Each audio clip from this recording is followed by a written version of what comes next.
അഖിൽ, ഇന്ന് മാർച്ച് 19 അപ്പോൾ നമുക്ക് ഔസേപിതാവിനെ കുറിച്ചുള്ള ഒരു നല്ലൊരു സ്റ്റോറി നമ്മുടെ ചാനലിലേക്ക് കയറണം. അപ്പോൾ താനൊന്നൊരു പ്രോഗ്രാം ഒന്ന് പ്ലാൻ ചെയ്യും. ഓക്കെ സാർ, ഒന്ന് ആലോചിച്ചിട്ട് പറയാം. ഓക്കെ. അല്ല സാറേ, ഞാൻ സാറിനോട് ചോദിക്കണം വെച്ചിട്ടായിരുന്നു, ഈ ഔസേപിതാവിൻ്റെ രൂപത്തിൻ്റെ താഴെ എന്തിനാ എപ്പോഴും ഇങ്ങനെ പേപ്പർ വയ്ക്കുന്നത്? ഇതോ എടോ, ഇതാണ് ഉറങ്ങുന്ന ഔസേപിതാവ് എന്ന് പറയും. എനിക്ക് തോന്നുന്നു 2015 മുമ്പൊക്കെ നമുക്ക് ഇതിനെക്കുറിച്ച് വലിയ അറിവൊന്നും ഉണ്ടായിരുന്നില്ല. 2015 ശേഷമാണ് ഇത് ലോകം മുഴുവന് ഈ ഒരു രൂപത്തെക്കുറിച്ചുള്ള ഒരു പ്രചാരത്തിൽ വരുന്നത്, ഈ രൂപത്തെ വണക്കത്തിൻ്റെ പ്രചാരത്തിൽ വരുന്നത്. ഇത് ആദ്യകാലങ്ങളിൽ സൗത്ത് അമേരിക്കയിലും അതോടൊപ്പം തന്നെ ഫിലിപ്പീനോ അവിടുത്തെ ക്രൈസ്തവരുടെ ഇടയിൽ വളരെയധികം പ്രചാരത്തിലിരുന്നതും ഭക്തിയിലിരുന്ന ഒരു രൂപമാണ് ഈ ഉറങ്ങുന്ന ഔസേപിതാവ്. നമുക്ക് വലിയ പരിചയമൊന്നും ഉണ്ടായിരുന്നില്ല. 2015 ശേഷം ഫ്രാൻസിസ് മാർപ്പാപ്പയാണ് തൻ്റെ മുറിയിൽ ഇങ്ങനൊരു ഔസേപിതാവ് ഉണ്ട്, ഉറങ്ങുന്ന ഔസേപിതാവ് ഉണ്ട് എന്നൊക്കെ പറഞ്ഞ് ലോകത്തിന് അദ്ദേഹം പരിചയപ്പെടുത്തി കൊടുത്തത്. അങ്ങനെയാണ് ഇത് പിന്നീട് ലോകം മുഴുവൻ എത്തിയതും എല്ലാവരും ഇങ്ങനൊരു ഔസേപിതാവിനെ വണങ്ങാനൊക്കെ തുടങ്ങിയത്. അപ്പോൾ ഈ ഫ്രാൻസിസ് മാർപ്പാപ്പ ഇത്രമാത്രം ഈ രൂപത്തെ പറ്റി എന്താ പറഞ്ഞേ? അത് 2014 അദ്ദേഹം ഒരു കുടുംബങ്ങൾക്ക് വേണ്ടി ഒരു കൂട്ടായ്മ ഉണ്ടായിരുന്നു.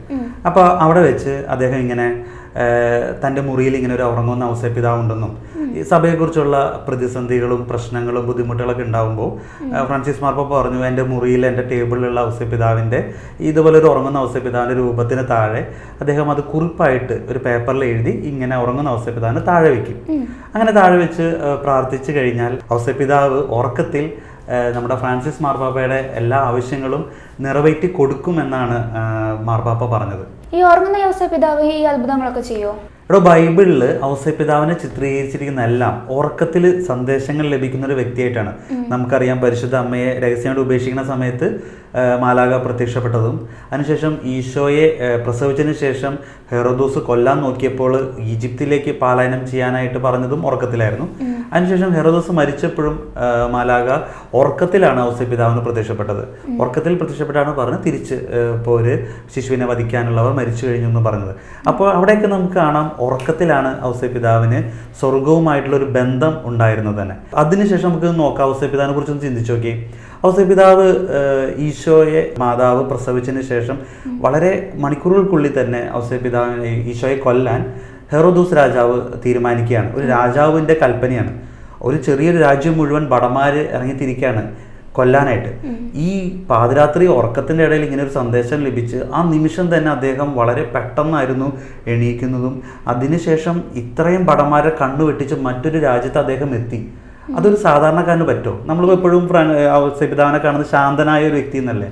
പക്ഷെ അത് സാധിക്കില്ല. അത് അത്രമാത്രം ധീരതയും അല്ലെങ്കിൽ ഒരു യോദ്ധാവിനെ പോലുള്ള ചങ്കുറപ്പുള്ള ഒരു വ്യക്തിക്ക് മാത്രമാണ് ഇത്രമാത്രം കാര്യങ്ങൾ ചെയ്യാൻ പറ്റുള്ളൂ. ഔസേപിതാവ് അത്രയ്ക്കും പവർഫുൾ ആയിരുന്നു. അതുകൊണ്ട് തന്നെ ഉറക്കത്തിൽ പോലും അദ്ദേഹം ഇത്രമാത്രം കാര്യങ്ങൾ ചെയ്യാൻ സാധിക്കുമെങ്കിൽ ഇപ്പം നമ്മുടെയൊക്കെ ഒരു ആവശ്യം കൊടുത്തു കഴിഞ്ഞാൽ അദ്ദേഹം ഉറക്കത്തിൽ സ്വർഗവുമായി ബന്ധപ്പെട്ടുകൊണ്ട് അത് കട്ടയ്ക്ക് നമ്മുടെ കൂടെ നിന്ന് ചെയ്തു തരുമെന്ന് നമുക്ക് ഉറപ്പിച്ചുകൂടെ?